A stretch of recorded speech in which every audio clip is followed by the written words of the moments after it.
Hey guys, I'm here for my video on my number 9 or my ninth best hip hop lyricist of all time. Sorry, I don't have the best camera angles here because I'm filming this on my phone. Uh, so yeah, again, like I said, I won't have the best camera angles. I'm still saving up money for that camera that I mentioned in my last video. So let's talk about Immortal Technique, my ninth, in my opinion, the ninth greatest hip hop artist of all time, Immortal Technique.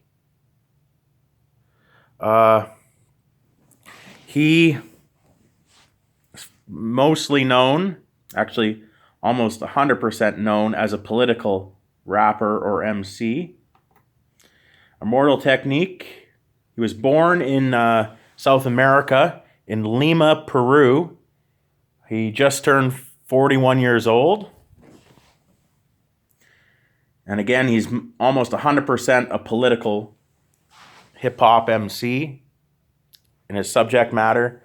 95 plus percent of the time, Immortal Technique raps on politics and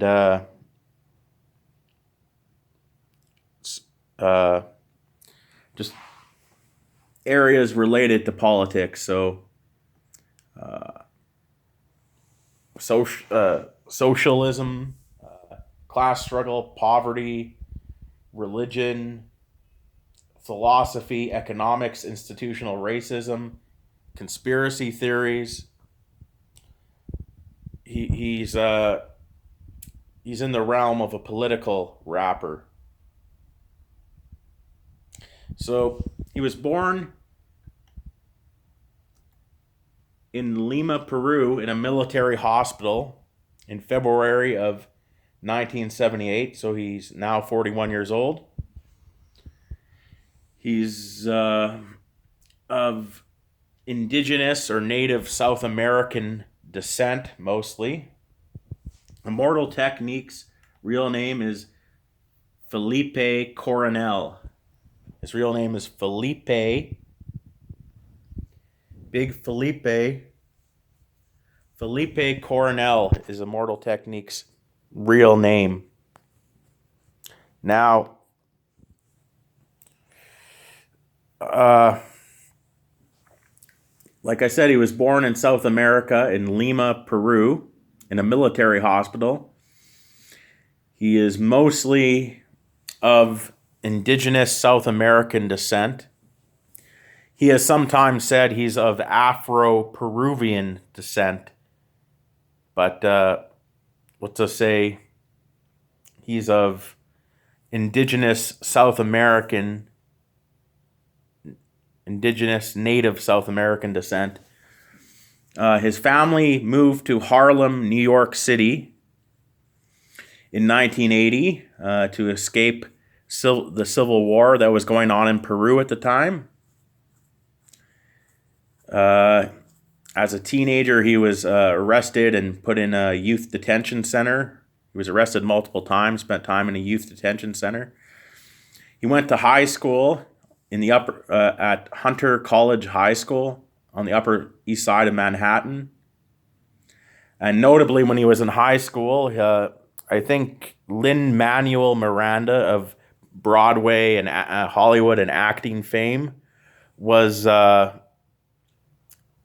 2 years younger than Immortal Technique, and they went to the same high school at Hunter College High School.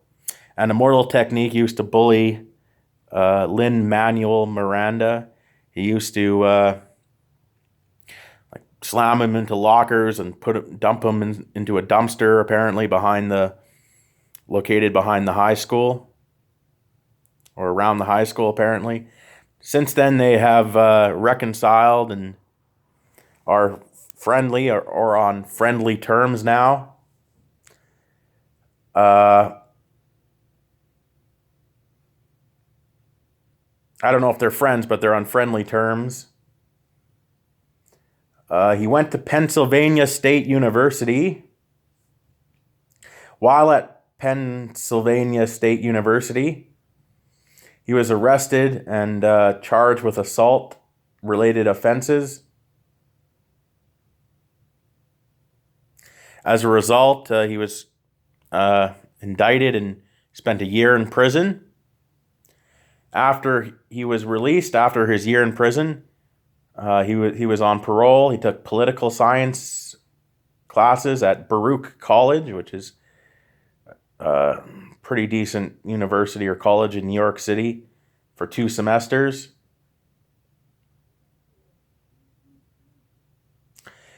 He first started rapping, it says seriously, from the sources I get, he first started rapping in a serious manner when he was in jail, incarcerated. So this would have been in 1997 or 1998. He first started honing his rap skills.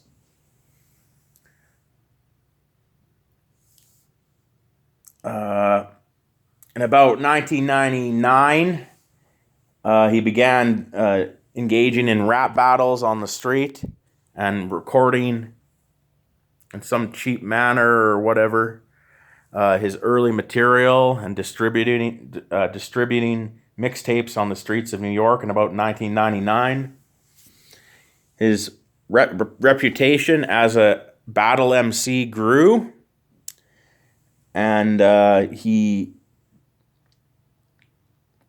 formally took part in freestyle battle rap competitions in the New York City underground scene. Rocksteady Anniversary, I think he won that. He claims that he won that, and he won the bragging rights freestyle battle tournament. This is a claim. Both of those Immortal Technique claims to have won both of those competitions. And so he released his first album right around the time of 9/11 in 2001, Revolutionary Volume 1. That album, it was released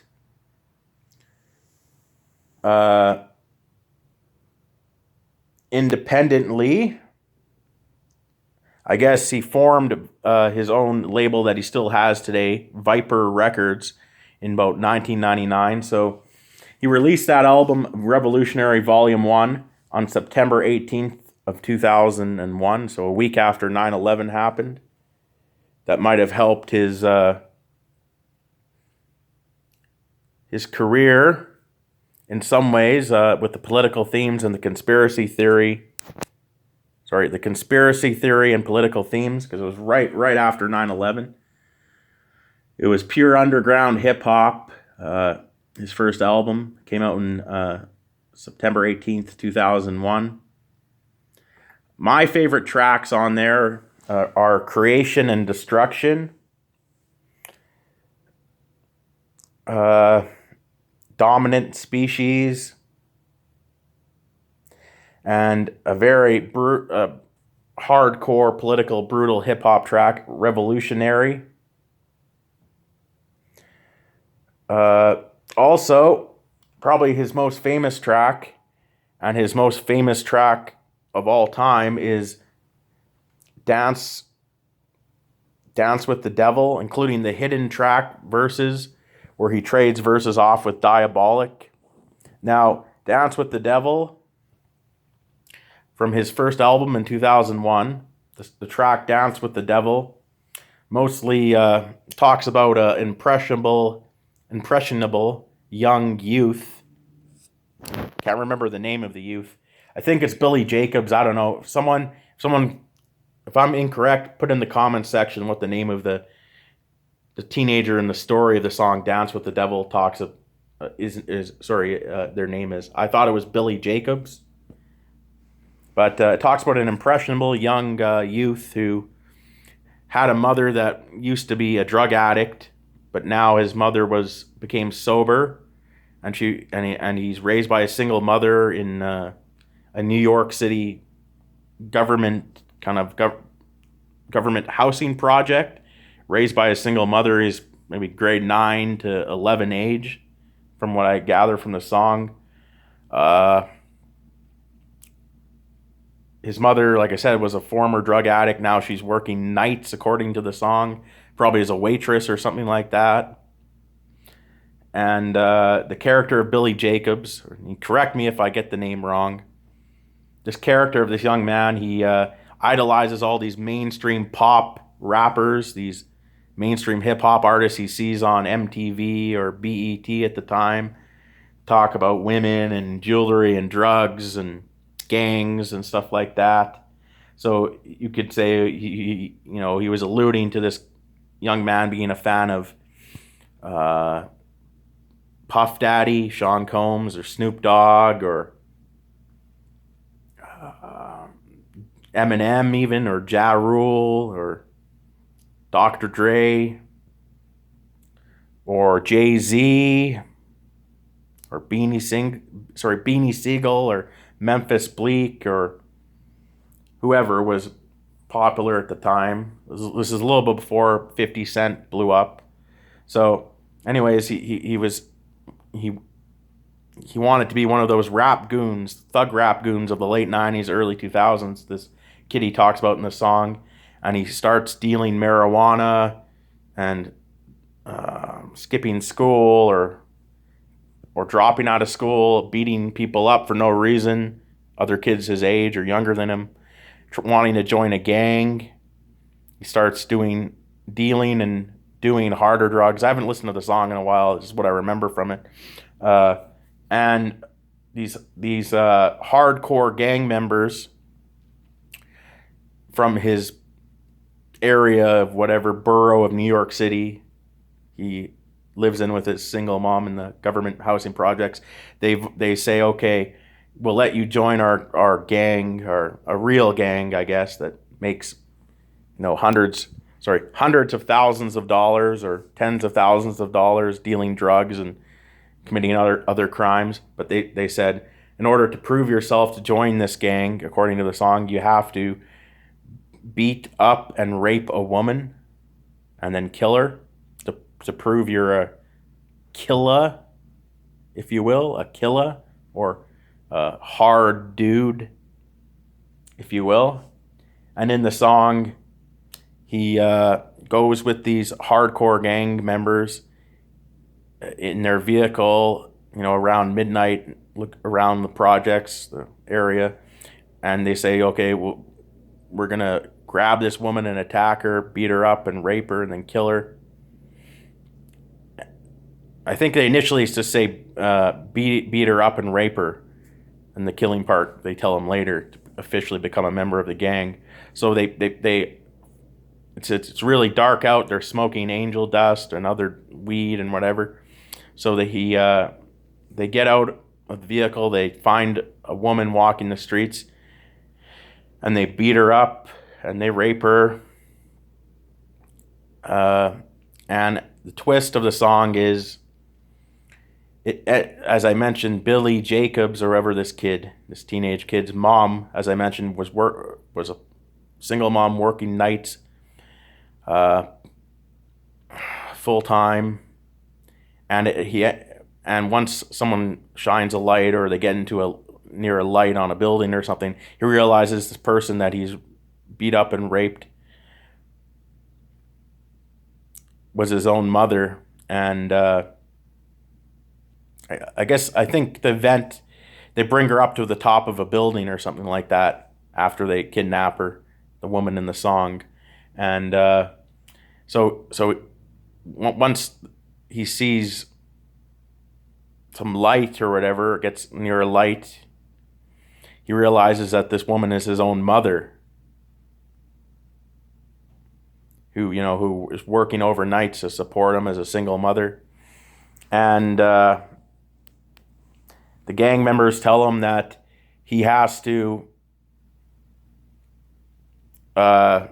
kill her after the beating and the rape to officially become a member of the gang. And this is kind of also a metaphor, the ending of the twist or this ending of the song. It's a metaphor for ethnic minorities and poor people, uh, not just in the United States, but in the world, living a being influenced by the wrong people, uh, mainstream media. How this teenager was a fan of mainstream hip hop, and it's a metaphor for destroying for poor people, including especially ethnic minorities, killing and harming their own when they should be supporting their own and fighting against the real oppressor, who would be the rich, less than 1%, the profiteers of war or whatever like that. And after that, it's revealed in the song "Dance with the Devil" that Immortal Technique,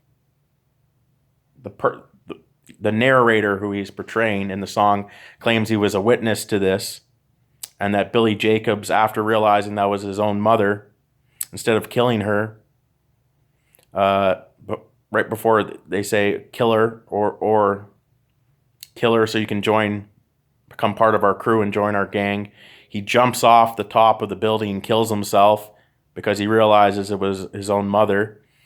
And the Immortal Technique, the narrator of the song, voiced by Immortal Technique, says he was a member of that crew of hardcore gangsters or what have you or whatever, and that he took part in this malevolent plot, and that he kind of he was an accessory to it, and that he has demons in him because he's a member of this gang, and that they ended up just after Billy or whatever jumped off the roof and killed himself because he realized it was his own mother as a victim of the attack. That the narrator says that they just killed the woman after and disposed of the body. And then the narrator says that he has demons inside him, that he knows the devil, he knows what evil is, and it travels with him everywhere he goes. And again, it's a metaphor for the poor communities, the poor people of the earth, ethnic minorities in Pacific, in the United States, in an urban environment, harming their own instead of fighting. It's his Immortal Technique's artistic statement. They're instead of battling the whoever, if you want to say Donald Trump or George Soros type or Koch brothers type, instead of battling the man, if you will, they're destroying their own, and that's exactly what the man, if you will, the Jeff Bezos or the Koch brothers or Donald Trump or George Soros want the poor people and the minorities to do, is destroy and kill their own instead of fighting the true evil. And the hidden track is the first. I think it's the first recorded appearance of the rapper Diabolic, and he absolutely kills it. On the full version with the hidden track, song's like 9 minutes and 40 seconds long, or 9 minutes and 30 seconds long. Diabolic kills his verses, super hardcore battle verses that are still hold up today, nearly 18 years later, on the hidden track of Dance with the Devil. And then Immortal Technique does raps at the end, and he kind of talks about a theme of like Billy Jacobs being a fallen angel, or a fallen angel, these demons being spiritually redeemed and joining the army of God. And you get more Technique after Diabolic's hardcore, brutal battle verses, kind of. Immortal Technique does his battle verses at the end, and he mentions somewhat of a running theme in his songs of aborted babies or dead babies marching in Antarctica or the North Pole or whatever. And I'll get into that recurring theme in a second. Again, Dance with the Devil is Immortal Technique's best known song or his most celebrated song, his most remembered song. It's not my personal favorite of his, but it's his most well-known. I guess it's his legacy song is Dance with the Devil, the full version with the hidden track featuring Diabolic, and that was Diabolic's first official ever recorded verse on a studio album. It was a feature, but that's the first time I ever heard Diabolic was on that album, recorded. Now, another track I enjoyed on that album is The Prophecy and the bonus track Caught in the Hustle. The whole album of Revolutionary Volume 1 was underground and overall hip-hop classic, one of the greatest political hip-hop albums of all time. And somewhere around this time, I think in maybe November, December 2001, this is why I mentioned Immortal Technique mentioning dead babies or aborted fetuses and things like that. Immortal Technique, I think before September of 2001, he appeared, I think, in the year 2000 on BET on Freestyle Friday. He did rap battles. He battled, I think, Paperboy,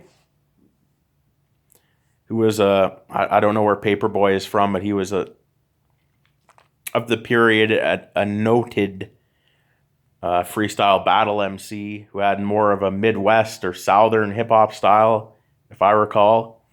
And he lost a controversial decision to Paperboy in about the year 2000 on BET Freestyle Fridays.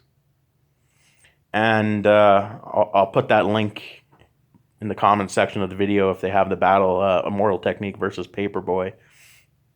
Now, in his most well-known battle, actually, is a loss he had. Of course, there was the Paperboy battle in about sometime in the first half of 2001 before 9/11 occurred, or in the year 2000 against Paperboy that I just mentioned.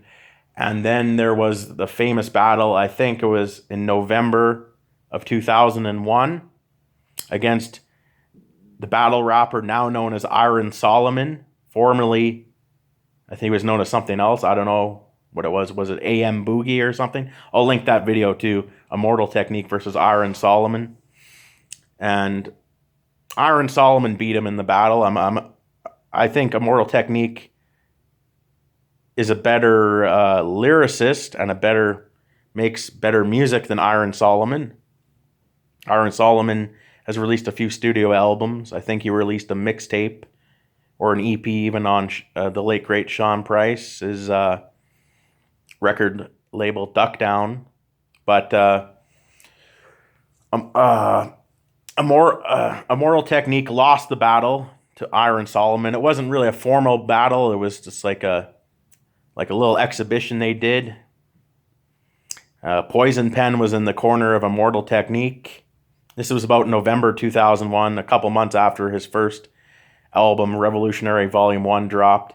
And Iron Solomon, he did stuff of the period, like Eminem-esque, Marshall Mathers-esque kind of disses and rebuttals to Immortal Technique. And he won the battle against Immortal Technique. It was kind of corny, some of the stuff. By today's standards, Iron Solomon, or whatever he was known as then, now known as Iron Solomon, the famous battle rapper, said, but he won the battle against Immortal Technique. Still, I think Immortal Technique is a better MC when it comes to recorded material by far. So that was a notable. I'll put both the BET battle with Paperboy and the Iron Solomon beating Immortal Technique in an exhibition freestyle battle in the links in the comments section of this video. The next album from Immortal Technique was Revolutionary Volume 2, released in November of 2003. It has It's a classic, Revolutionary Volume 2. I hold it I hold it in the same regard as Revolutionary Volume 1. They're both classic political hip-hop albums, classic underground hip-hop albums, even classic alternative hip-hop albums, if you want to call them that. My favorite tracks on Revolutionary Volume 2, definitely the song The Point of No Return sticks out. Crossing the Boundary to me sticks out. Internally Bleeding sticks out. And the very heartfelt, I won't get into the song, very heartfelt storytelling, kind of almost a semi-romantic or even romantic song featuring Jean Grey. You Never Know. That's a classic. My favorite track. There's a lot of good tracks. There's Obnoxious, Harlem Streets, Freedom of Speech, The Cause of Death. But the track on Revolutionary Volume 2, of course, another storytelling track, Peruvian Cocaine, I should mention, featuring the late great Pumpkinhead. May Pumpkinhead rest in paradise, and also rest in paradise to Sean Price, who I mentioned earlier. Peruvian Cocaine features the late great Pumpkinhead. Diabolic features Tone Deaf, features Poison Pen, Lucifer, who was an early associate of Rebel Arms Camp, which is the group of rappers associated with Immortal Technique and Diabolic, and C. Ray's Walls. Diabolic, obviously, famous underground rapper. Tone Deaf is. And C. Ray's Walls is pretty well known in the underground. Pumpkinhead, of course, battle rap and underground hip hop legend. Rest in paradise. But the track that stood out to me on Revolutionary Volume 2 was the Fourth Branch song, where he criticizes the Bush administration and the war in Iraq and Afghanistan and people who criticize the religion of Islam. The Fourth Branch is really a track that sticks out to me. I think it's one of his best tracks, up there with Dance with the Devil and Revolutionary and Creation and Destruction. So after that, it took him a while to release another album. He did in 2008. Immortal Technique did. Felipe Coronel. Sorry for a second here.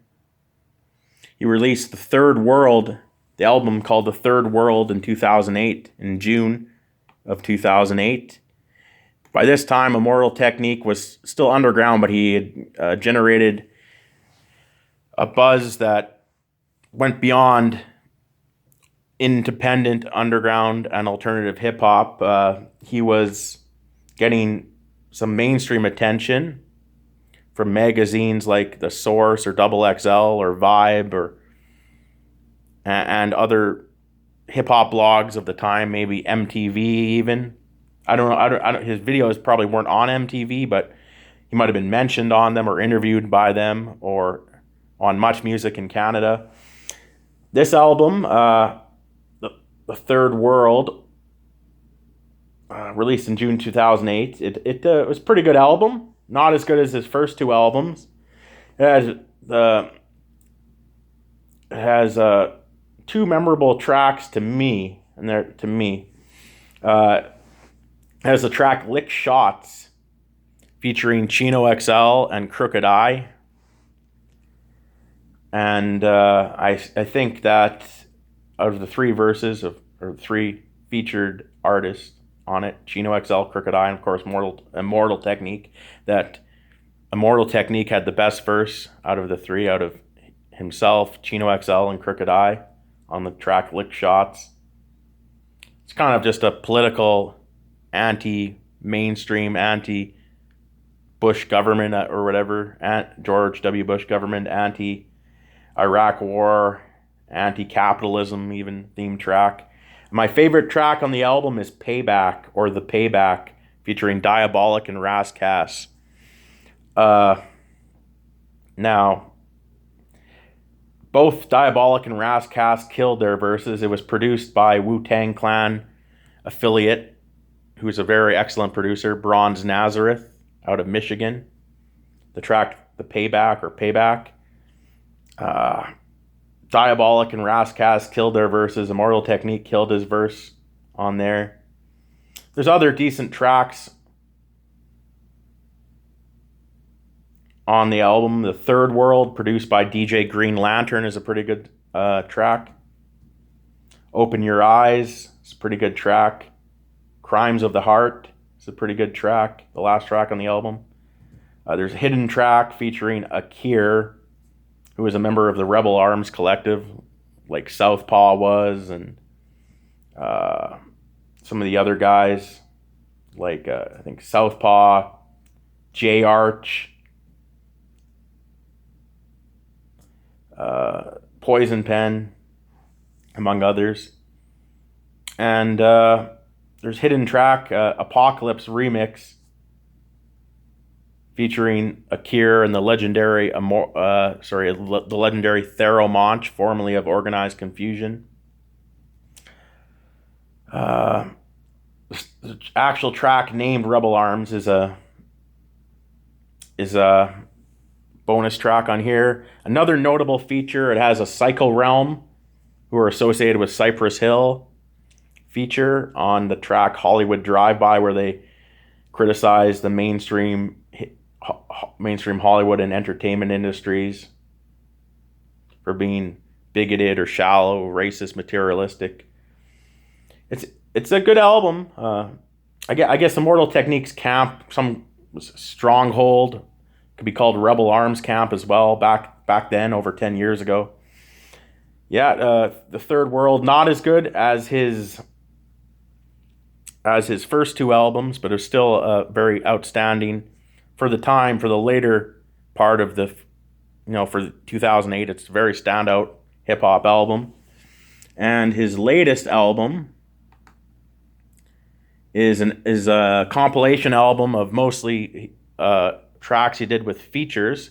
This was released during the Occupy Wall Street demonstrations in New York City and other major cities around the world. In October of 2011 is when The Martyr, that's his latest album. And yes, Immortal Technique has not came out with a new album of material in nearly 8 years now. That's a long, long time. Even Chino XL put out an album, The Reconstruction, more recently, and R.A. the Rugged Man. Both Chino and R.A. don't release a lot of albums, but R.A. is coming up with a new album in the next 2-3 months. And Chino XL is supposed to be putting out an album in the next 6 months. So even R.A. the Rugged Man and Chino XL, who are known by underground hip-hop heads for not releasing albums in high volume, Immortal Technique is even less consistent with releasing albums. He releases them less often.